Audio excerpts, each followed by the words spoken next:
गणेश की जय, समस्त देवी देवता की जय, शोखा शंभुनाथ की जय।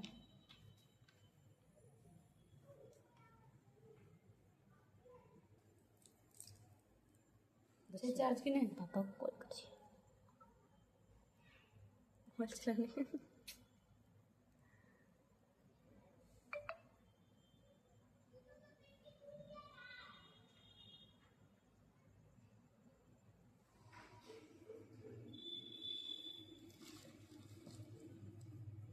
कथा सुनिए, कथा हो रहा है।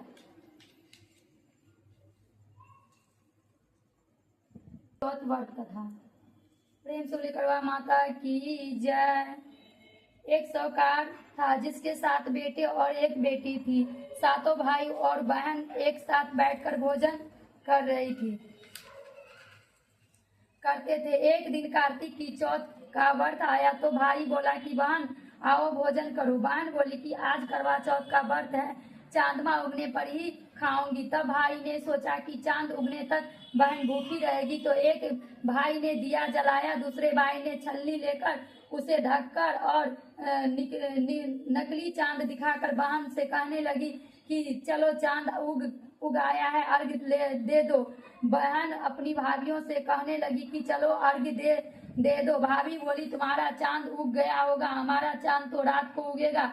बहन ने जब अकेले ही अर्घ्य दे दिया और खाने लगी तो पहले ग्रास में बाल आ गया, दूसरे ग्रास में कंकर आया और तीसरे ग्रास में मुंह और किया तो उसकी ससुराल से संदेशा आया कि उसका पति बहुत बीमार है, जल्दी से भेजो। माँ ने तब लड़की को विदा किया और कहा कि रास्ते में जो भी मिले उसे पांव लगना और जो कोई सुहाग का आशीष दे तो उसके पल्लू में गाछ लगाकर उसे कुछ रुपया देना। बहन जब भाई से विदा हुई तो रास्ते में जो भी मिला उसने यही आशीष दी कि तुम 7 भाइयों की बहन, तुम्हारी भाई सुखी रहे और तुम उनका सुख देखो। सुहाग का आशीष किसी ने नहीं दिया। जब वह ससुराल पहुंची तो दरवाजे पर उसके छोटी ननद खड़ी थी।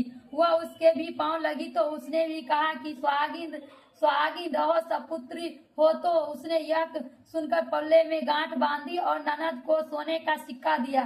तभी भीतर गई तो सास ने कहा कि पति धरती पर पड़ा है, तो वह उसके पास जाकर उसकी सेवा करने में दासी के हाथ बची खुची रोटी भेजवा दी। उसी प्रकार से समय बीतते मृगशीर्ष की चौथे आई तो चौथ माता बोली करवा भाई की प्यारी करवा ले। लेकिन जब उसे चौथ माता नहीं दिखाई दी तो वह बोली कि हे माता, आपने मुझे उजाड़ा तो आप ही मेरा उद्धार करोगी, आपको मेरा सुहाग देना पड़ेगा। तब उस चौथ माता ने बताया कि पोष की चौथ आएगी, वह मेरे से बड़ी है, उससे ही सब कहना, वही तुम्हारा सुहाग वापस देगी। पूस की चौथ आकर चली गई, माघ चली गई, फागुन भी चली गई और चैत बैसाख जेठ आषाढ़ और सावन भादो सभी चौथ आई और यही कहकर चली गई कि आगे वाली कहना। आसीवन की चौथ आए तो उसे बताया कि तुम पर कार्तिक की चौथ नाराज है, उसने तुम्हारा सुहाग लिया है और वही वापस कर सकती है। वही आएगा तो पांव पकड़ के विनती करना। और यह बताकर वो भी चली गई। जब कार्तिक का चौथ आई तो वह गुस्से से बोली कि भाई की प्यारी करवा ले लो, दिन में चांद उगने करवा ले लो, व्रत खंडन करने वाली करवा ले लो, भूखी करवा ले लो। यह सुनकर वह चौथ माता को देखकर उसके पांव पकड़ कर गिड़गिड़ाने लगी। तो चौथ माता ने मेरा सुहाग तुम्हारे हाथ में है, आप ही मुझे सुहागिन करे। तो माता बोली पापनी हत्यारी, मेरे पांव पकड़कर क्या बैठ गई हो। तब तो वह बोली कि जो मुझसे भूल हुई क्षमा कर दो, अब भूल नहीं करूंगी। तो चौथ माता ने प्रसन्न होकर आंख से काजल, नाखूनों से मेहंदी और टीके से रोली लेकर छोटी उंगली से उसकी आदमियों को छीटा दिया।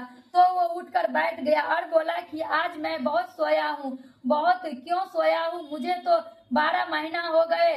अब जाकर चौथ माता ने मेरा सुहाग लौटाया। तब उसने कहा कि जल्दी माता का पूजन करो। जब चौथ की कहानी सुनी, करवा ने पूजन की प्रसाद खाकर दोनों पति पत्नी चौपड़े खेलने बैठ गए। तो नीचे से दासी आई और उन्हें दोनों को चौपड़े के पास खेलते देखा तो उसने सासू जी को जाकर बताया। तब से वह सारे गांव में यह बात प्रसिद्ध हो गई कि सभी स्त्री चौथ का व्रत करे तो सुहाग अटल रहेगा।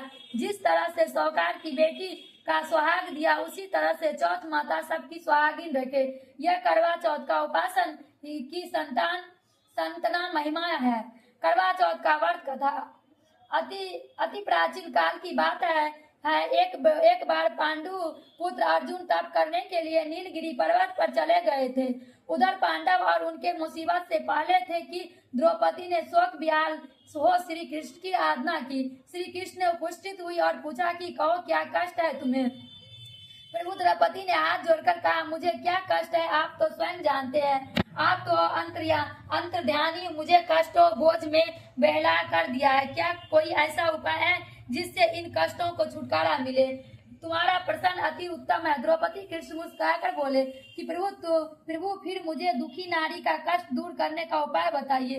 द्रौपदी ने यही प्रश्न एक बार पार्वती जी से शिव जी का कर दिया था। तब श्री शिव जी ने करवा चौथ का विधि बताया। फिर प्रभु करवा चौथ की जानकारी मुझे भी दीजिए और उसकी कथा सुनाइए। करवा चौथ माता की जय।